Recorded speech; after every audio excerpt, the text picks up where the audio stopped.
Look at this underwater footage. A diver approaches a massive wall of ancient glacial ice in southern Iceland. See that shape right there? It looks like a human figure suspended in time, arms outstretched, reaching for something or someone.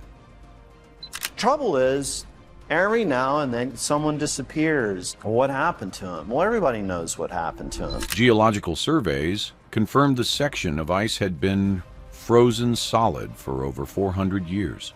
But strapped to the figure's wrist was a modern dive computer, its LED screen still faintly glowing through the ancient formation. 3 days after this footage was captured, Dr. Sophie Chen had been missing for 72 hours, and investigators were about to uncover evidence that would shatter everything we understand about how glaciers work. How does someone vanish into ice that formed centuries before they were born? What was Sophie Chen so desperately trying to find beneath the Medusa Glacier? And why do the people who worked this case still refuse to talk about what they saw? The perfect dive. You know that feeling when you're absolutely certain you know someone, and then you discover you didn't know them at all? For Richard Chen, that moment arrived with a Coast Guard helicopter hovering over icy waters. Searching for a wife he thought he understood completely. Dr. Sophie Chen was brilliant. At 34, she'd published groundbreaking research on glacial ecosystems. She'd survived 2 Antarctic expeditions. Her colleagues considered her one of the leading voices in cryobiology, the study of life in frozen environments. But Sophie harbored a secret obsession she'd kept hidden from almost everyone. She was fascinated by glacial preservation, specifically the bodies and artifacts that ancient ice had swallowed over centuries. Her private notebooks were filled with sketches of preserved remains, calculations about ice density, and references to an old Icelandic legend about something locals called the Frost Walker, a spirit that supposedly moved through frozen passages beneath the glaciers, collecting lost souls.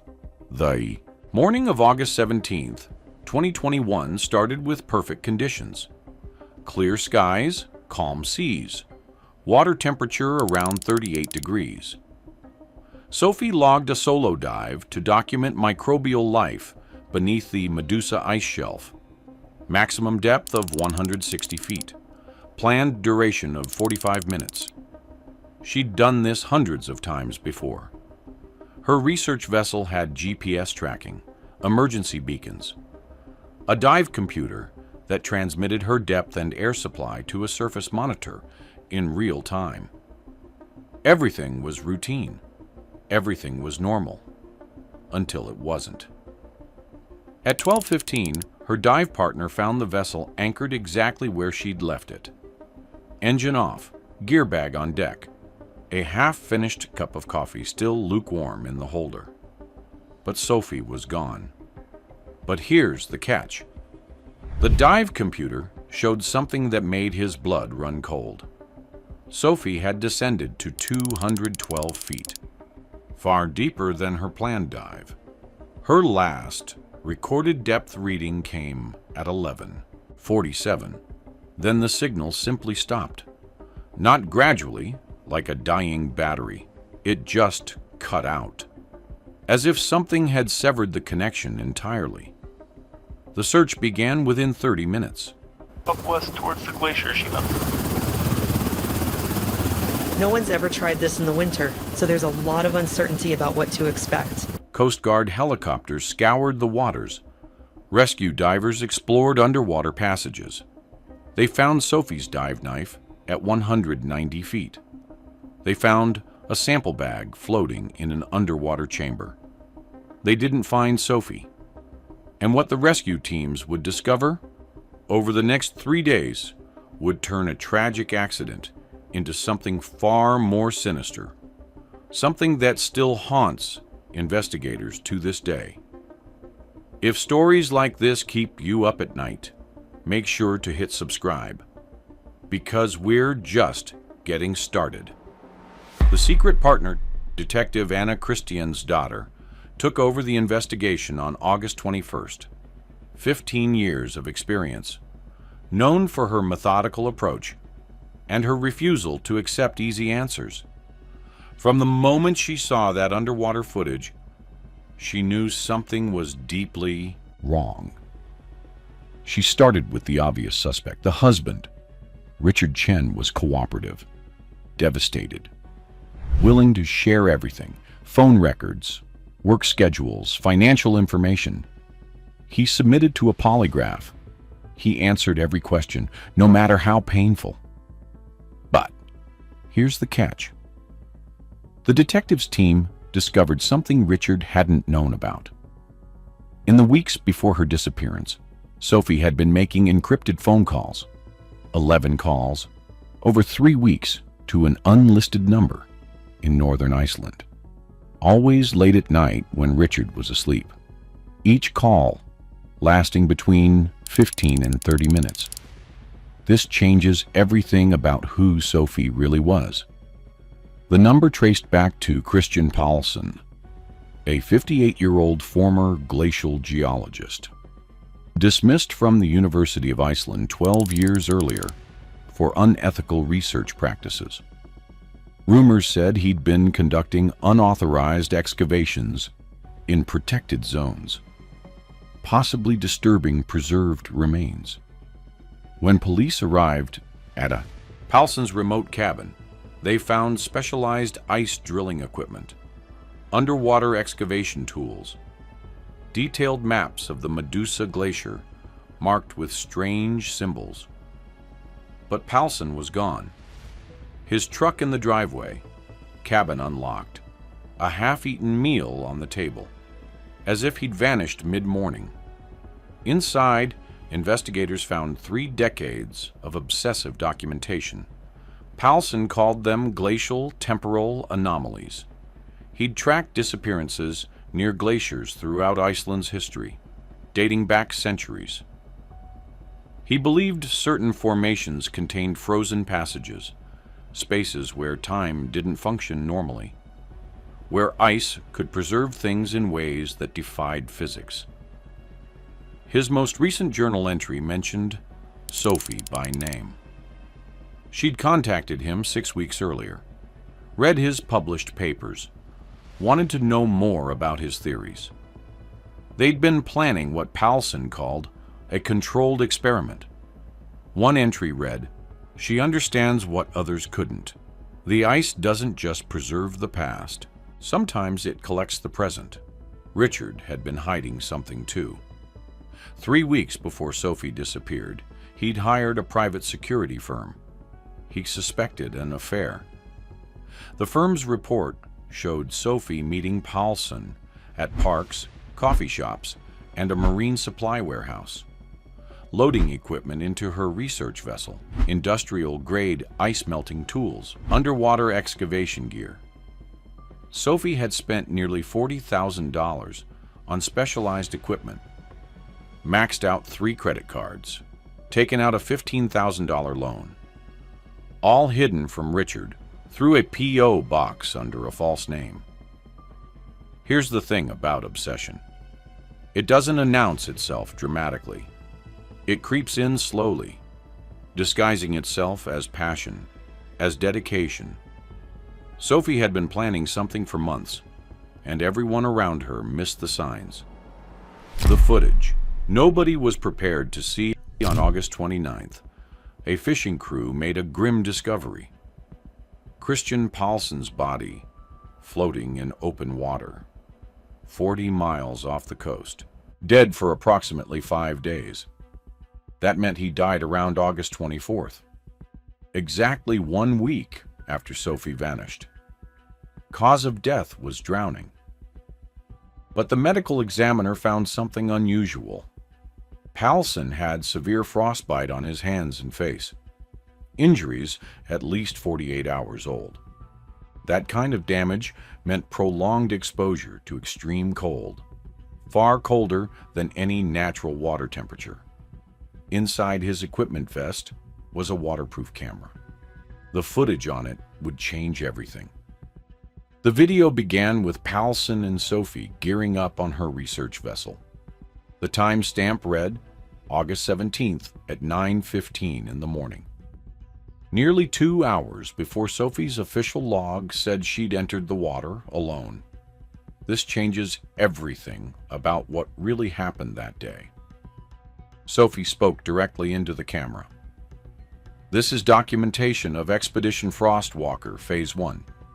Dr. Palsen and I are about to enter what we believe is a temporal passage beneath the Medusa Formation. The footage showed them descending together, swimming through underwater caves, past ice walls glowing ethereal blue in their diving lights. At 180 feet, they reached a tunnel leading directly into the solid glacier. And then they entered. The camera flickered with interference. When it stabilized, they were inside something impossible, a space where the walls appeared to be moving, flowing like liquid, though clearly solid. Shapes were visible in the ice around them. Objects, bodies, preserved figures in frozen walls, some in modern clothing, others in garments, centuries old. "My God," Sophie whispered, "it's all true. Everything." That's when things went catastrophically wrong. A section of ice shifted with impossible speed. Palsen slammed against the frozen surface, his regulator torn away, his suit punctured by jagged formations. Formations that appeared and disappeared, as if forming in real time. Sophie screamed his name, tried to pull him free. But the ice was closing in, creating new passages, sealing off others. Palsen fought. He broke free. They made a panicked ascent, burst through the surface, gasping and terrified. But Sophie wasn't done. "We have to go back. We have to document this." Palsen begged her to stop, grabbed her arm. She pulled away. "This is the discovery of the century. This changes everything we know about glacial formation, about preservation, about physics itself. I can't walk away." "Sophie, whatever's down there, it's not meant to be disturbed.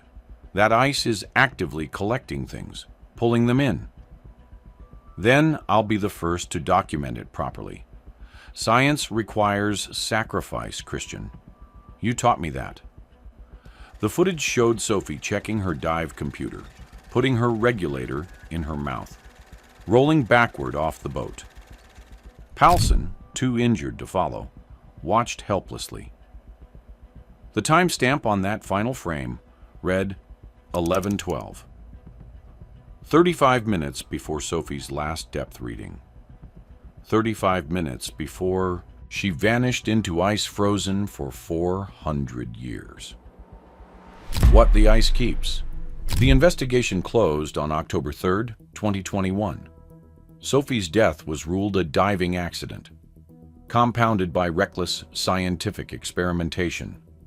Her body was never recovered. But that's not what haunts the investigators. When they reviewed the commercial dive footage, frame by frame, they noticed something the divers missed. In the background, barely visible through murky water. Another figure, not frozen in ice, actually moving, swimming through a passage leading deeper into the glacier, wearing a diving suit identical to Sophie's. They sent divers back within hours, searched every passage, every chamber, every air pocket they could safely reach. They found nothing. Whatever the camera captured wasn't there when they looked.